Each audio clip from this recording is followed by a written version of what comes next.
కిరాతకంగా ఆ భర్త మాట్లాడుతున్న సమయంలోనో లేకపోతే నిద్రపోతున్న సమయంలోనో తలకి అంటే ఆ మెడకి గట్టిగా తాడు వేసి గట్టిగా నొక్కటంతో అతను ఊపిరాడక గిల్లకిలా కొట్టుకుంటూ అక్కడే చనిపోయాడు. కానీ ఆ రక్తం మరకలన్నీ కూడా మరి నోట్లో నుంచి రక్తం వచ్చిందా లేకపోతే మెడ భాగంలో గాయమైందా అనే విషయాలు కూడా ఇప్పుడు పోలీసులు విచారణ జరిపిస్తున్నారని చెప్పొచ్చు సంధ్యాని. ఆ మెడ భాగం మొత్తం కూడా కమిలిపోయి రక్త మరకలు ఉండటం అనేది అంత్యక్రియల సమయంలో వాళ్ళ అక్కలు అంటే విజయ్ కుమార్ అక్క వాళ్ళందరూ కూడా చూసి పోలీసుల కంప్లైంట్ ఇవ్వడంతో ఈ ఘటన వెలుగులోకి వచ్చిందని చెప్పొచ్చు. ఇది యాక్సిడెంటల్గా జరిగింది కాదు, ఇది హత్య అనేది కూడా పోలీసులు గుర్తించారు. అయితే ఎలా చేసిందని చెప్పి సంధ్యాని అడిగినప్పుడు విచారించినప్పుడు ఏదైతే ఈ బకెట్ మనకు కనిపిస్తుంది ఇక్కడ ఏదైతే బకెట్ కనిపిస్తుందో ఈ తాడుతోనే తను విజయ్ని కిరాతకంగా మెడకి ఉడి తీసి చంపాను అంటూ కూడా చెప్పింది. ఆ బకెట్ ఏదైతే తాడు ఉందో దాంట్లో కూడా రక్త మరకలు ఉండటంతో పోలీసు కూడా విచారణకు అయితే సాక్ష్యం దొరికిందని చెప్పొచ్చు. ఏదైనప్పటికీ ఈ విధంగా జరగడం అనేది అతి దారుణ ఘటన అని చెప్పొచ్చు. మరి దీనికి సంబంధించి కూడా కుటుంబీకులు ఏమంటున్నారు అనేది కూడా ఒకసారి వాళ్ళ మాటలు తెలుసుకునే ప్రయత్నం చేద్దాం. ఇప్పుడు మనతో పాటు మాట్లాడడానికి విజయ్ కుమార్ గారి కొడుకు తారక్ మనతో ఉన్నాడు. అసలు ఏం జరిగిందనే విషయాలు ఒక్కసారి ఆ బాబుతో మాట్లాడి తెలుసుకుందాం. ఆయన అన్ని పేరు తారక్. అసలు ఏం జరిగింది? ఎట్లనే ఇక చిన్న చిన్న గొడవలు అవుతున్నాయి. నేను ఉంటాను హాస్టల్ ఉంటా. నీకు ఎప్పుడు తెలిసింది? కొట్లాడైతుంది అనేసి దసరాకు వచ్చినప్పుడు తెలిసింది. అంటే నార్మల్గా ఇద్దరు పని విషయంలో గొడవ పడేవాళ్ళ లేకపోతే అసలు ఎందుకు గొడవ పడేవాళ్ళు? ఎందుకంటే అక్రమ. ఓకే, అంటే అమ్మదే తప్పుందా ఇందులో? అంటే అమ్మకి నాన్నీళ్ళు అయ్యారని ఎప్పుడు తెలిసింది నీకు? ఇట్లా అయిందనేసి నాకు దసరాకు వచ్చినప్పుడు తెలిసింది. ఓకే, కానీ దసరా ముందు అనుకుంటా, కానీ నాకు దసరాకు వచ్చినప్పుడు చెప్పలేరు, కానీ తెలిసింది.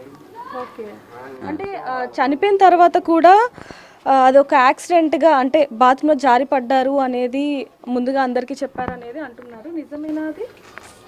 అదైతే కాదు. ఇప్పుడు అప్పుడు నీకేమని తెలిసింది? నాకు అప్పుడు అసలు ఎట్లా అనిపోయినా నాకు కూడా తెలియదు. అప్పటికైతే మా తమ్ముడు ఫోన్ చేసి చెప్పి నాకు ఏమని చెప్పారు? చనిపోయిన అంటేనే వచ్చిన. ఇప్పుడు అమ్మ మీరేమవుతారు? అమ్మని విజయ్ కుమార్ గారు.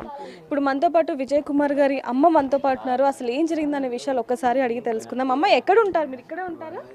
ఇక్కడనే ఉంటామమ్మా. అసలు ఏం జరిగిందమ్మా? ఏం జరిగింది? 2 నెలల సంది గొడవలు అవుతున్నాయి. వాళ్ళకు గొడవలు అవుతుంటే ఇట్లా మాకు తెలిసినాక ఆడ పని కాడ గిబిషం అని తెలిసినాక పోయి ఆయన కొట్టినాము. ఆయన పేరు జీవన్ గాడు. ఆయన కొట్టినాము. కొట్టి వచ్చినాక ఇక సప్పుడు కాకుండానే ఊకున్నాం. ఇక అయితే మన అయింది పోయిందేమో ఓనిగా మంచిగా ఉంటే చాలు అనుకున్నాము.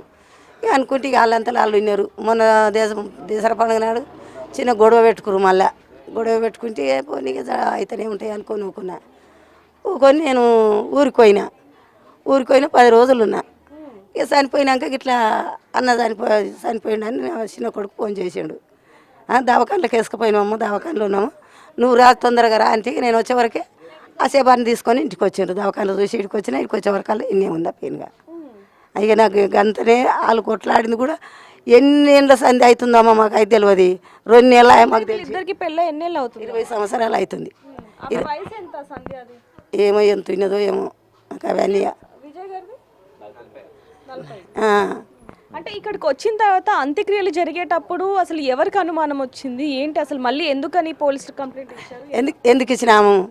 పోయినాం, మంచిగా తీసుకొని వచ్చినాక ఇవి చూసినాము. ఇక్కడ చూసే వరకల్లా తొడకలే తిరిగినాయి. ఇది ఎట్లెట్లా అయ్యిందని చెప్పి అప్పుడు మేము పోలీస్ కంప్లైంట్ ఇచ్చినాము. వాళ్ళు వచ్చి అన్ని చెక్ చేసిండ్రు. చేసే వరకల్లా తాడు ఉంది, ఆ తాడుకి రక్తం ఉంది.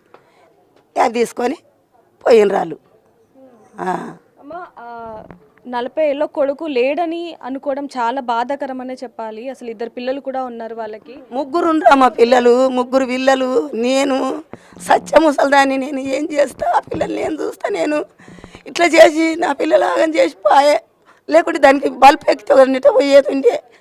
నేను ఏం చేసి ఎట్లా బతికిస్తాలని ఎట్లా చూస్తా? నాకు శాతం అవుతుందా నేను చేసేందుకు, చూసేందుకు? నాకు ఎంత బాధ ఉంటుంది. నా కడుపు మునిగి నాకు ఇది అయిపోతుంటే దాన్ని అమ్మ కడుపు కాల నా పిల్లలు నాగం చేసి నా ఇల్లు ముంచి పోయే. ఎట్లా నేను ఏం ముఖం పెట్టుకొని వస్తుంది? ఎట్లా వస్తుంది అది ఇంటికి? నేను ఎట్లా చూడాలి? నా పిల్లల బాధ. వాళ్ళ అమ్మని ఎవరిని అడుగుతారు? అయ్యా పచ్చడి అని ఎవరిని అడుగుతారు? నాకు చేతనైపటిగా నేను పోయి తెచ్చి ఇస్తాను వాళ్ళకు. నేను ఎట్లా భరించుకోవాలి బాధ. ఆ తల్లి ఆవేదన అసలు చెప్పలేమని చెప్పొచ్చు. ఎందుకంటే ఒకవేళ ఆ తల్లి ఇక్కడ ఉండుంటే ఈ విధంగా జరగలేదన్న బాధ కూడా తనలో ఎంతో ఉంది అని చెప్పొచ్చు. ఒక్కసారిగా 10 రోజులకి పండగకి అటు వెళ్ళినందుకు ఒక్కసారిగా చూసి ఎప్పుడెప్పుడు చంపుదామా అన్న ఆ ఆలోచనతో ఏ విధంగా చంపింది అసలు. అంటే 3 పిల్లల్ని కన్నా ఆ వ్యక్తిని అసలు ఎలా చంపాలనిపించింది అనే ప్రశ్న మాత్రం మన అందరిలో కూడా ఉందని చెప్పొచ్చు. ఒక్కసారి ఇప్పుడు మనతో పాటు విజయ్ కుమార్ గారి అక్క మనతో పాటు ఉన్నారు. ఒక్కసారి ఆవిడతో మాట్లాడి ఒకసారి మరిన్ని వివరాలు కూడా తెలుసుకుందాం. ఎందుకంటే ఎప్పుడైతే అంత్యక్రియలకి ఇక్కడికి బాడీని తీసుకొచ్చారో అప్పుడే అనుమానాస్పదంగా చనిపోయినట్టుగా కూడా స్థానికులు గుర్తించారని చెప్పొచ్చు. మెడ భాగంలో ఒక మార్క్, ఒక గుర్తు ఉండటంతో అసలు ఏం జరిగింది, ఎలా చనిపోయాడు, ఇటువైపు ఏమో సంధ్య ఏమో బాత్రూంలో జారి పడ్డాడు అని చెప్తుంది. కానీ గొంతు దగ్గర ఈ మరక ఏంటి అని చూసినప్పుడు వాళ్ళకి అనుమానం వచ్చి ఏదైతే తాడు ఉందో ఆ తాడికి కూడా రక్తపు మరకలు ఉండటంతో వీళ్ళకి అనుమానం వచ్చి పోలీసులకు కంప్లైంట్ ఇచ్చారని